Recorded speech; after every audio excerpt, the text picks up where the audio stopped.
नमस्कार विद्यार्थी मित्रांनो. सध्या आपण या कोरोनाच्या संकटामुळे घरीच थांबून अध्ययन करतोय. हे घरीच अध्ययन करीत असताना आपल्याला भरपूर वेळ आहे आणि या भरपूर वेळामध्ये आपण संस्कृत विषयाचा जास्तीत जास्त अभ्यास करावा. हा अभ्यास करत असताना कोणकोणत्या बाबींच्याकडे लक्ष द्यायचं हे आवर्जून सांगतो की ज्यावेळी तुम्हाला गृहपाठ सांगितलेले आहेत ते गृहपाठ वेळच्या वेळी आपण सर्वांनी पूर्ण करा. आपण याच्यापूर्वी सर्व विभक्त्यांचे अर्थ म्हणजे प्रथमा ते संबोधन पर्यंत सर्व विभक्त्यांचे अर्थ पाहिलेले आहेत. त्यांचा कारकार्थ देखील सांगितलेला होता. हा कारकार्थ जो आहे तो कारकार्थ आपण लक्षात ठेवला तर इयत्ता 10वी पर्यंत आपल्याला त्याचा उपयोग होणार आहे. आज आपण या विभक्त्यांचे अर्थ कारकार्थ बघत असतानाच आपल्याच पाठ्यपुस्तकामधील असणारा जो पद्य उतारा आहे तो पद्य उतार्याबद्दल आपण आज माहिती घेणार आहोत. पद्य उतारा पाहण्यापूर्वी आपण आपल्या पाठ्यपुस्तकामध्ये असणारा जो परिचय आहे त्यामध्ये पद्य गद्य उतारा यांच्याबद्दलची माहिती आपण यापूर्वी पाहिलेली आहे. ही पाहत असताना देव वनमाला या नामांची रूप, कविवारीमती इत्यादी नामांची रूप ही पाहिलेली आहेत. ही पाहत असताना या सर्व शब्दांचा अर्थ आपल्याला माहीत असणं गरजेचं आहे. कारण की हे शब्द जे आहेत हे शब्द आपल्याला त्यांचा अर्थ माहीत झाल्याशिवाय ह्या श्लोकांचा अर्थ देखील आपल्याला लक्षात येणार नाही. तर आज आपण पाहणार आहोत विभक्तिमाला. हा जो आपला 9वा पाठ आहे. या 9व्या पाठामध्ये जे श्लोक आहेत ते श्लोक प्रथमा, द्वितीया, तृतीया, चतुर्थी, पंचमी, षष्टी, सप्तमी आणि संबोधन आणि शेवटचा जो श्लोक दिसतोय त्या श्लोकामध्ये जे हायलाइट केलेले शब्द आहेत ते जर बघितले तर प्रथमा ते संबोधन पर्यंत राम या नामाची जी रूप आहे ती रूप याच्यामध्ये समाविष्ट केलेला असा तो श्लोक आहे. त्या श्लोकांचा अभ्यास आपण आज करणार आहोत. परंतु हा अभ्यास करत असताना आपल्या जवळ कोणकोणत्या बाबी असणं गरजेचं आहे, कोणकोणत्या बाबी आपणाला माहीत असणं गरजेचं आहे त्याविषयी सांगतो. बघा, आपल्या पाठ्यपुस्तकामधील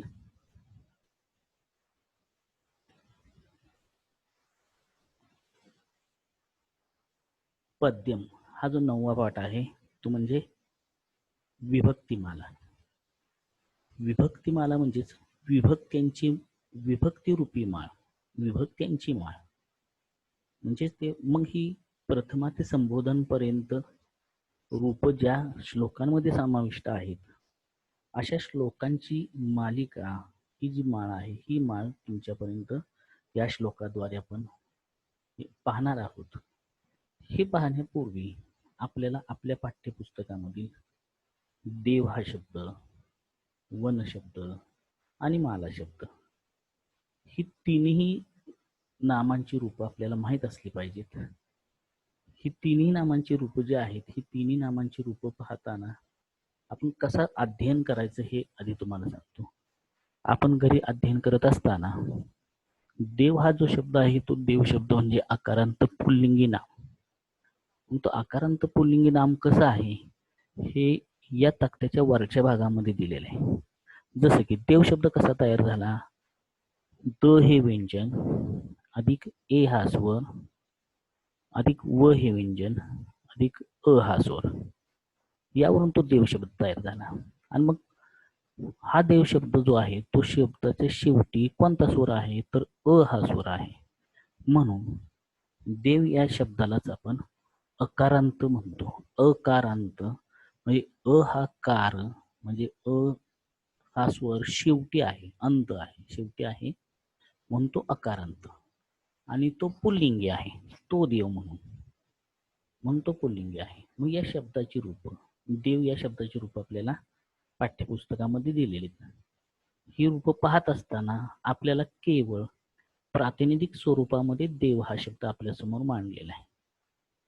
यापूर्वीच्या एका व्हिडिओमध्ये तुम्हाला सांगितलं होतं की आपण देव हा अकारांत पुल्लिंगी नाम जर पाठ केलं तर आपल्याला संस्कृतामध्ये असणारे जे असंख्य अकारांत पुल्लिंगी नामं आहेत ते आपल्याला याप्रमाणे चालवता येतील.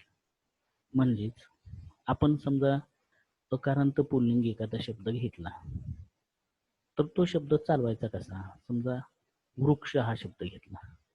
वृक्ष या शब्दामध्ये शेवटचं अक्षर आहे क्ष आणि त्या क्ष या अक्षरामध्ये अ हा स्वर आहे आणि म्हणून तो देखील देवप्रमाणे अकारांत आहे, म्हणून तो सुद्धा देवप्रमाणे चालणार.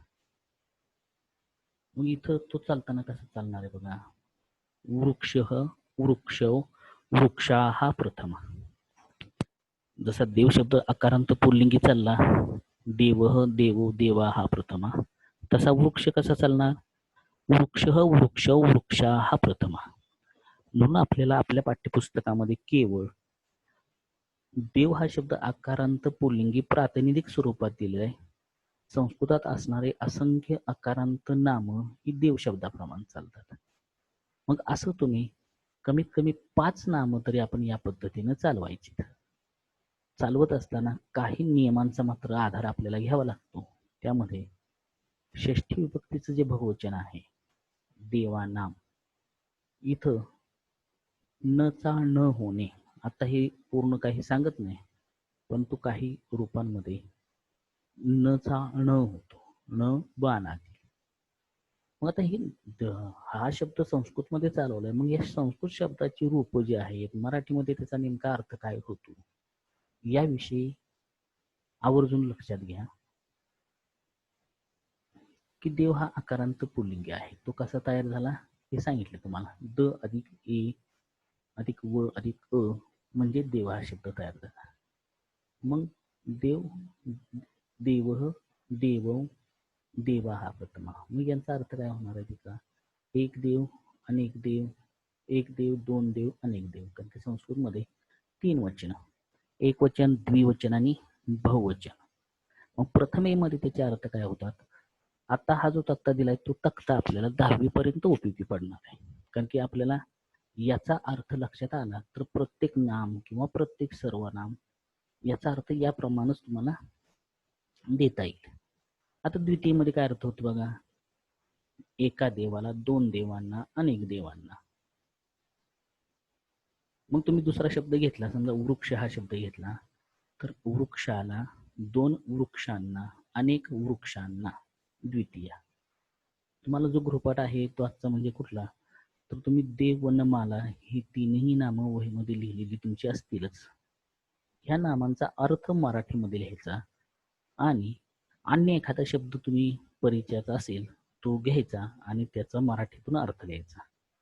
कसा लिहायचा हे तुम्हाला इथं सांगितलं की देव देवो देवा हा प्रथमा. एक देव, 2 देव, अनेक देव. आता द्वितीयमध्ये बघा. देवम देवो देवान द्वितीय. त्याचा अर्थ काय झाला. देव म्हणजे एका देवाला, 2 देवांना, अनेक देवांना. देवम देवो देवान द्वितीय. आता तृतीयच बघा. तृतीयचे अर्थ काय होतात. ने तुम्हाला सांगितलं शून्य लाने साठी पासूनचा मध्ये नो हे लक्षात घ्या. हे लक्षात आलं की आपण लगेच सर्व शब्दांची रूप तयार करू शकतो. मग तृतीयमध्ये बघा. एका देवाने, 2 देवांनी, अनेक देवांनी. चतुर्थी पहा. देवाय देवाभ्याम देवेभ्य चतुर्थी. आपल्या समोर देव शब्द असणं गरजेचं आहे, त्याशिवाय यांचा अर्थ लक्षात येणार नाही. पाठ्यपुस्तकामध्ये जो देव शब्द चालवलाय तो आपल्या समोर असावा, म्हणजे लगेच त्याचा अर्थ आपल्या लक्षात येईल आणि पेन्सिलने लगेच तिथे त्याचे अर्थ लिहून घ्या, जेणेकरून आपल्याला प्रत्येक नाम सर्वनामांचे अर्थ तिथं लिहिता येतील. एका देवासाठी, 2 देवांसाठी, अनेक देवांसाठी. आता पंचमी बघू. पासून. एका देवापासून, 2 देवांपासून, अनेक देवांपासून. षष्टी काय येईल. चाचीचे प्रत्यय. एका देवाचा, 2 देवांचा, अनेक देवांचा. आता सप्तमी विभक्ती. मध्ये. देवे देवयोः देवेषु सप्तमी. एका देवामध्ये, दोन देवांमध्ये, अनेक देवांमध्ये. आणि संबोधन तुम्हाला माहिती आहे की मराठीमध्ये एक वचनाला प्रत्यय नाही, पण बहुवचनाला प्रत्यय आहे. नो असा प्रत्यय आहे. बघा बरं, हे देवा, हे दोन देवांनो, हे अनेक देवांनो. हा तक्ता आपल्याला फार महत्वाचा. का? तर आपण कोणताही शब्द इथं चालवू शकतो. मग ते सर्वनाम जरी असेल तरी सर्वनाम कसं चालणार आहे? म्हणजे एक वचनामध्ये प्रथमेच्या, समजा मी, अस्मद म्हणजे मी, आम्ही हे सर्वनाम असेल तर कसं चालेल? मी, आम्ही दोघे, आम्ही सर्वजण. द्वितीयमध्ये कसं चालेल? मला, आम्हा दोघांना, आम्हा सर्वांना. तृतीयमध्ये मी, आम्ही दोघांनी, आम्ही सर्वांनी. चतुर्थीमध्ये माझ्यासाठी, आम्हा दोघांसाठी, आम्हा सर्वांसाठी. पंचमीमध्ये माझ्यापासून, आम्हा दोघांपासून, आम्हा अनेकांपासून. म्हणजे अस्मत् सर्वनाम मी, आम्ही चालवलं तरी देखील याचा उपयोग होतो. दुसरा एखादा शब्द समजा आकारांत घेतला, तर आकारांत घेतल्यानंतर समजा आपण म्हटलं की माला शब्द असेल. माला शब्दाची जी रूप आहेत त्याचा अर्थ कसा होणार? माला म्हणजेच माळ, तो आकारांत आहे. आकारांत स्त्रीलिंगी शब्द, कारण की तो तयार कसा झाला? म अधिक आ, त्यामुळे मा झालं. ल अधिक आ म्हणून ला झाला. म्हणून तो आकारांत. शेवटी आ हा स्वर आहे म्हणून तो आकारांत स्त्रीलिंगी. मग हा शब्द आपण चालवला, पण अर्थ मात्र आता तुम्हाला देव शब्दाची जसे सांगितले तसेच इथं होणार आहे. माला म्हणजेच माळ, एक माळ, दोन माळा, अनेक माळा. एका माळेला, दोन माळांना, अनेक माळांना. एका माळेने, दोन माळांनी, अनेक माळांनी. एका माळेसाठी, दोन माळांसाठी, अनेक माळांसाठी. एका माळेपासून, दोन माळांपासून, अनेक माळांपासून. षष्ठीमध्ये बघा, चाचीचे प्रत्यय. एका माळेचा, दोन माळांचा, अनेक माळांचा. मालायाम सप्तमी आहे. मध्ये, एका माळेमध्ये, दोन माळांमध्ये, अनेक माळांमध्ये. आणि संबोधन, हे माळे, हे दोन माळांनो, हे अनेक माळांनो, असं संबोधन. मग आपण पाठ्यपुस्तकामधील कोणताही शब्द घेतला, देव घ्या, वन घ्या, वन या शब्दात सुद्धा रूप कसे होणार? एक वन, दोन वन, अनेक वन.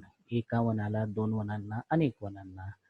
एका वनाने, दोन वनांनी, अनेक वनांनी. एका वनासाठी, दोन वनांसाठी, अनेक वनांसाठी. एका वनापासून, दोन वनांपासून, अनेक वनांपासून. एका वनाचा, दोन वनांचा, अनेक वनांचा.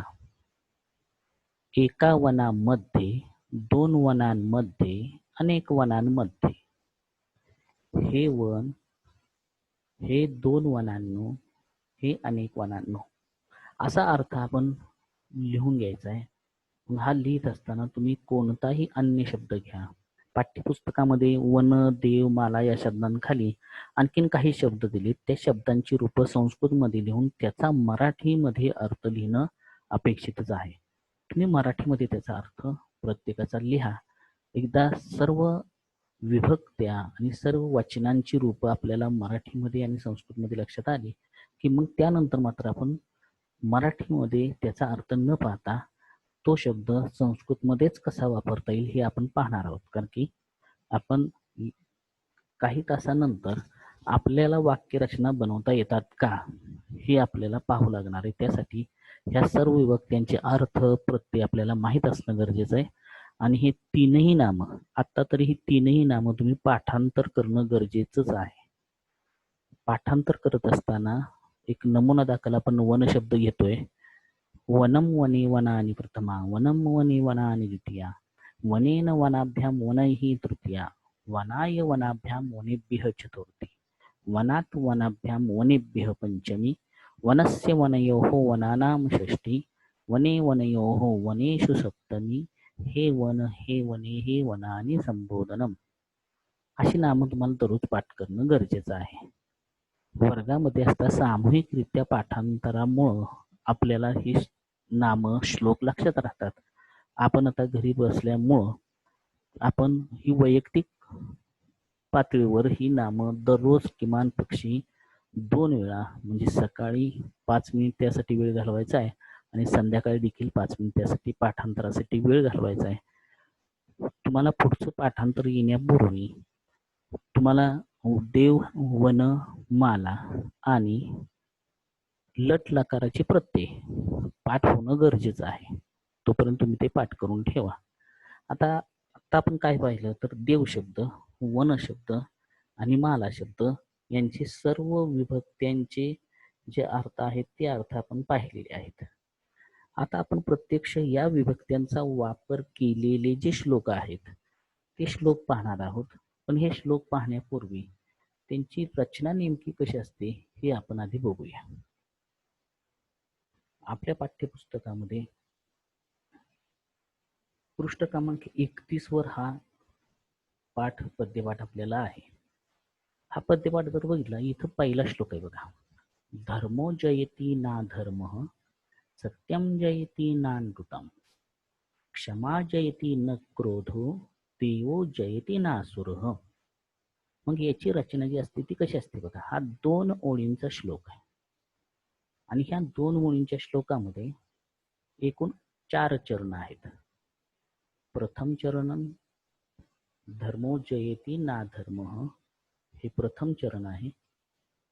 त्यानंतर सत्यम जयती नानृतम हे द्वितीय चरण आहे. क्षमा जयती न क्रोधो हे तृतीय चरण, तर देवो जयती नासुरः चतुर्थ चरण. म्हणून एक लक्षात ठेवा, 2 ओळींचा श्लोक असेल त्यामध्ये 4 चरण, तर हा जो चौथा श्लोक आहे विद्या विवादाय यामध्ये मात्र तुम्हाला तो 4 ओळींचा दिसेल, परंतु प्रत्यक्षात तो मात्र 2च ओळींचा आहे. तो त्यामध्ये शब्दांची संख्या जास्त असल्यामुळं आपल्याला असं वाटतं की आपलं हे 4 ओळींचं आहे, तर प्रत्यक्षात मात्र हा 4च चरणांचा आहे. विद्या विवादाय धनम मदाय हे प्रथम चरण, खलस्य शक्ती ही परपीडनाय द्वितीय चरण आणि तृतीय चरण साधोस्तु सर्वम विपरीतमेतत् आणि चौथं चरण या श्लोकातील ज्ञानाय दानाय च रक्षणाय. म्हणजे आता एवढ्या सांगण्यावरून आपल्याला फक्त एक लक्षात घ्या, श्लोकांची रचना ही आहे 4 चरणांची अथवा 8 चरणांची, की जे तुम्हाला शेवटचा जो श्लोक आहे त्यामध्ये 8 चरण आहेत. आपल्याला परीक्षेमध्ये यावर प्रश्न कसे कसे विचारले जातात याविषयी अगदी थोडक्यात सांगतो. आपल्याला श्लोक दिला जाईल, याच्यावर काही कृती दिल्या जातील. त्या कृती कशा आहेत, त्या प्रश्नपत्रिकेचं नेमकं स्वरूप कसं आहे सांगितलं जाईल. मग फक्त एवढंच लक्षात ठेवा, याच्यावर तुम्हाला काही कृती विचारल्या जातील. म्हणजे याच्यातील समानार्थी शब्द, विरुद्धार्थी शब्द, प्रथमेमध्ये असणारे शब्द. मग तुम्हाला काय सांगावं लागतं, यातला प्रथमेतला शब्द कोणता आहे, यातील क्रियापद कोणतं आहे, या श्लोकांचा अर्थ, त्यानंतर हा श्लोक शुद्ध आणि पूर्ण लिहा याच्यासाठी सुद्धा तुम्हाला विचारलं जातो. म्हणजे जसं की ज्यावेळी तुम्हाला असं विचारलं जाईल की श्लोक शुद्ध आणि पूर्ण लिहा, श्लोकम शुद्धम पूर्णम वा शुद्धम लिखतो असं तुम्हाला एक प्रश्न विचारला जातो, त्यावेळी तुम्हाला परीक्षेमध्ये केवळ या श्लोकातील प्रथम चरण विचारलं जातं. तुम्हाला परीक्षेमध्ये प्रश्नपत्रिकेमध्ये एवढाच भाग दिला जाईल, कुठला, धर्मो जयती ना धर्म, एवढं दिलं जाईल. आणि त्यानंतर तुम्ही राहिलेली जी 3 चरण आहेत ती 3 चरण जी पाठांतर असतील ती तुम्ही इथं लिहिणं गरजेचं आहे. त्यामुळं ज्या वेळेला तुम्हाला या श्लोकांविषयीची माहिती होईल, भाषांतर माहीत होईल, अर्थ माहीत होईल, आशय माहीत होईल, त्यावेळेला तुम्ही ह्या श्लोकांचं पाठांतर करायचं आहे. पाठांतर करत असताना तुम्ही 4ही चरणांची दक्षता घेऊनच पाठ करायचे. जसं की बघा, धर्मो जयती ना धर्मः, सत्यम जयती नानृतम, क्षमा जयती न क्रोधो, देवो जयती नासुरः. असा एक नमुना दाखल श्लोक आपण जो आहे तो आपण इथं म्हटलेला आहे आणि असं पाठांतर आपलं होणं गरजेचं आहे. हे पाठांतर होत असताना आपल्याला लिखाणाचा सराव करायचा आहे. श्लोक पाठ झाला की तो लिखाण करून घ्यायचं. लिखाण करत असताना आपल्या पाठ्यपुस्तकामध्ये जसं त्याचं लेखन केलेलं आहे त्याच पद्धतीचा आपण वापर करायचा. त्याहून वेगळी पद्धत वापरायची नाही. जसं आहे तसा तो श्लोक लिहिणं तुमच्याकडून अपेक्षित आहे. प्रश्नपत्रिकेचं स्वरूप ज्यावेळी तुमच्यापर्यंत पोहोचेल त्यावेळी तुमच्या लक्षात येईल की आपल्याला पद्य विभागावर कशा प्रकारे प्रश्न विचारले जाणार आहेत. ठीक आहे, आपण राहिलेला जो कालावधी आहे त्या राहिलेल्या कालावधीमध्ये आज आपण पहिलाच फक्त श्लोक आपण पाहणार आहोत. त्या श्लोकाचा अभ्यास करत असताना कसा करायचा हे आपण यापुढे पाहणार आहोत. यामध्ये आपल्याला पहिला जो श्लोक आहे तो प्रथमा विभक्तीचा वापर करून असणारे जे शब्द आहेत ते तिथे दिलेत बघा. प्रथमेमध्ये, द्वितीयेमध्ये दुसरा श्लोक आहे, त्या दुसऱ्या श्लोकामध्ये द्वितीय विभक्तीचा वापर केलेला आहे. तिसऱ्या श्लोकामध्ये तृतीय विभक्तीचा वापर केलाय. चौथ्या श्लोकामध्ये चतुर्थीचा वापर केलाय. पाचव्या श्लोकामध्ये पंचमी विभक्ती, सहाव्या श्लोकामध्ये षष्ठी विभक्ती, सप्तमी म्हणजे सातव्या श्लोकामध्ये सप्तमी विभक्तीचा, तर संबोधनम असा जिथं संकेत दिसतोय तिथं संबोधनाचा वापर केलाय. पण प्रारंभी सांगितल्याप्रमाणे शेवटचा हा जो श्लोक आहे तो श्लोक एकूण 4 ओळींचा आणि 8 चरणांचा आहे. यामध्ये मात्र तुम्हाला प्रथमा ते संबोधन पर्यंतची सर्वच्या सर्व रूप आपल्याला दिसतील. जसं की रामो, रामम, रामेण, रामाय, रामात, रामस्य, रामे आणि राम हे प्रथमा ते संबोधन पर्यंतची रूप आपल्याला इथं वापरलेली दिसून येतात. प्रत्यक्ष आपण त्या श्लोकाचं अध्ययन करत असताना त्याचा अर्थ आपण पाहणारच आहोत. बघूया त्यातला फक्त पहिला जो श्लोक आहे त्या श्लोकाविषयी आपण माहिती घेणार आहोत. ही माहिती घेत असताना तुम्हाला सांगितल्याप्रमाणे सर्वांनी पहिला जो गृहपाठ सांगितलेला आहे तो गृहपाठ आपण पूर्ण करायचा आहे. की देवनमाला हे शब्द चालवायचेत आणि त्या शब्दांचे अर्थ लिहायचेत आणि त्याचबरोबर एक अन्य शब्द आहे तो शब्द लिहून त्याचा मराठीमध्ये अर्थ लिहायचा आहे. इथं तुम्हाला दिलेले देव या शब्दाची प्रथमा ते संबोधन पर्यंतचा अर्थ बघा. धर्मो जयति ना धर्मः, सत्यम जयति नानृतम, क्षमा जयति न क्रोधो, देवो जयति नासुरः. हा पहिला श्लोक आहे. आता यामध्ये आपण प्रारंभी यामध्ये संधियुक्त शब्द कोणते आहेत ते आपण बघूया. यामध्ये संधियुक्त शब्द एकूण 4 आहेत, परंतु इथे तुम्हाला मत दिलेले आहेत. प्रारंभी तुम्हाला 2 दाखवलेत, नंतर त्याच आणखीन 2 नंतर दाखवले जातील. बघा पहिला शब्द धर्मो जयती. यामध्ये संधी विग्रह आहे तो कसा आहे? धर्म हा विसर्ग संधीचं उदाहरण आहे. धर्म अधिक जयती. दुसरा आहे नानृतम. दुसऱ्या चरणामधील शेवटचा शब्द बघा नानृतम. याचा संधी विग्रह न अधिक अनृतम. आता पुढचे जे 2 शब्द आहेत ते बघा न अधर्म. तिथं ना धर्म दिसते बघा पहिल्या चरणामध्ये. त्याचा विग्रह ना कसा झाला? न अधिक आ, न अधिक अ बरोबर ना झालाय, म्हणून न अधिक अधर्म. आता हा जो आहे पुन्हा एक विसर्ग संधीचं, म्हणजे पहिलं जे उदाहरण आहे धर्म जयती, तसंच हे दुसरं उदाहरण बघा. क्रोध अधिक देव अधिक जयती असा त्याचा संधी होतो बघा. क्रोध अधिक देव अधिक जयती असा त्याचा झाला संधी. 4ही संधी लक्षात ठेवायचे, लिहून घ्यायचे. पुढच्या झूम मीटिंगच्या वेळेला तुम्ही आता जे लिहिलेलं आहे तुम्हाला सांगितलेला जो गृहपाठ आहे तो गृहपाठ आपण पाहणार आहोत. ज्या विद्यार्थ्यांची नावं सांगितली जातील त्या विद्यार्थ्यांनी लिहिलेला गृहपाठ त्यावेळेला दाखवायचा आहे झूम मीटिंगच्या वेळेला. आता या श्लोकामध्ये सांगितलेले जे संधी आहेत ती याप्रमाणे. आता शब्दार्थ बघूया.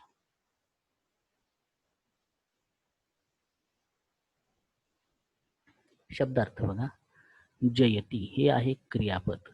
जयती क्रियापद आहे. त्याचा अर्थ जिंकतो. त्यानंतर अनृतम म्हणजे असत्यम. असुरः म्हणजेच राक्षस. सूर म्हणजे देव, असुर म्हणजे राक्षस. आता मग ज्या कारणासाठी आपण हा श्लोक पाहतोय ते आपल्याला लक्षात आलं पाहिजे की या श्लोकामध्ये प्रथमा विभक्तीमध्ये कोणकोणते शब्द वापरलेत. तर एवढे शब्द वापरलेत. कोणता? धर्म, अधर्म, सत्यम.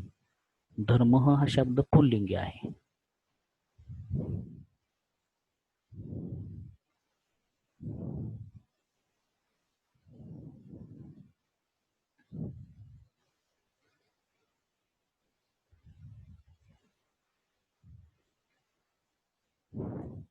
धर्म हा शब्द पुल्लिंगी, अधर्म हा शब्द देखील पुल्लिंगी, पण पुढचा शब्द जो आहे का नाही सत्यम हा नपुंसकलिंगी आहे. देव प्रमाण, वन प्रमाण चालणारा. धर्म अधर्म देव प्रमाणे, सत्यम वन प्रमाणे, अनृतम हा देखील वन प्रमाणे, क्षमा मात्र कोणाप्रमाणे चालणार तर माला शब्दाप्रमाणे. क्रोध पुल्लिंगी आहे देव प्रमाणे. देव हा पुल्लिंगीच आहे, देव शब्द आपण पाहिलेलाच आहे. असुर म्हणजे राक्षस. एवढे शब्द प्रथमा विभक्तीमध्ये वापरलेत या श्लोकामध्ये. पुन्हा एकदा बघा, शब्दार्थ अर्थ आपण बघितलेच. जयती म्हणजे जिंकतो, अनृत म्हणजे असत्यम, असुर म्हणजे राक्षस. हे जे शब्द आहेत ते प्रथमा विभक्तीमध्ये. प्रत्येक श्लोकामधील त्या विभक्तीनुसार कोणकोणते शब्द आहेत हे पाहणं गरजेचं आहे आणि ते ओळखता देखील येणं आपल्याला अपरिहार्य आहे. ओळखता आलं पाहिजेत. म्हणून इथला जो अभ्यास आहे तो आवर्जून लक्षात ठेवा. आता याचं आपण भाषांतर बघूया, ज्याला आपण सरळ अर्थ म्हणतो. तर सरळ अर्थ म्हणजे काय की या शब्द जसे दिले त्या शब्दांच्या नुसार आपण याचं भाषांतर करायचं. शब्दांचे अर्थ आपण बघितले की धर्म म्हणजे धर्म, जयती जी जय धातू, त्याचा अर्थ विजयी होतो. अधर्म म्हणजे अधर्म, सत्यम खरा, अनृतम असत्यम, क्षमा क्षमाशील वृत्ती, क्रोध राग, देव म्हणजे देव म्हणजे सूर, त्याला विरुद्धार्थी शब्द असुर, याचा संधी वगैरे आपल्याला दिलेलाच आहे बघा. असुर म्हणजेच राक्षस. आता याचा सरळ अर्थ कसा होणार आहे बघा. धर्म जयती, धर्माचा विजय होतो. भाषांतर किंवा हा जो सरळ अर्थ आहे तो व्यवस्थित लक्षात ठेवा. धर्माचा विजय होतो, न अधर्म, अधर्माचा नाही. धर्माचा विजय होतो, अधर्माचा नाही. पहिल्या चरणाचा अर्थ झाला. मग दुसऱ्या चरणाचा अर्थ काय होईल? सत्यम जयती, सत्याचा विजय होतो, असत्याचा नाही. त्यानंतर क्षमा जयती न क्रोधो, क्षमाशील वृत्तीचा विजय होतो, क्रोधाचा नाही. तिसऱ्या चरणाचा अर्थ पुन्हा येतो ना, क्षमाशील वृत्तीचा विजय होतो, क्रोधाचा नाही. देव जयती, देव जिंकतो. सत्प्रवृत्तीची लोक जिंकतात. सत्प्रवृत्तीचे लोक जे आहेत ते देवाचा अंश असलेले आहेत असं आपण म्हणतो. त्यांच्याजवळ देवाचा अंश आहे. अशी जी लोक आहेत सत्वृत्तीची, सत्प्रवृत्तीची, सज्जन लोक, त्यांचा विजय होतो. परंतु असुर म्हणजेच राक्षस, की ज्याच्या मनामध्ये कलुषित भावना आहे, जो दुर्जन आहे, त्या दुर्जनाचा मात्र या पृथ्वी तलावर विजय होत नाही. आज आपण इथपर्यंतच पाहणार आहोत. आपण पुन्हा एकदा गृहपाठ तुम्हाला सांगतो की देव वनमाला हे शब्द दररोज पाठ करायचे. देव वनमाला या शब्दाप्रमाणे चालणारे जे अन्य अकारांत आकारांत शब्द आहेत ते लिहायचे आणि त्यांचा मराठीतील जो अर्थ आहे जो तुम्हाला मगाशी सांगितला की देव शब्द आपण कसा चालवला तो मराठीमध्ये त्याचा अर्थ कसा होतो, या असा अर्थ तुम्ही लिहिणं अपेक्षित आहे. आवर्जून त्याचा अर्थ आपण लिहावा. आपण आज इथपर्यंतच थांबणार आहोत. यानंतर दुसऱ्या श्लोकापर्यंतचा भाग जो आहे तो आपण पुढच्या व्हिडिओमध्ये आपण पाहणार आहोत. धन्यवाद मुलांनो.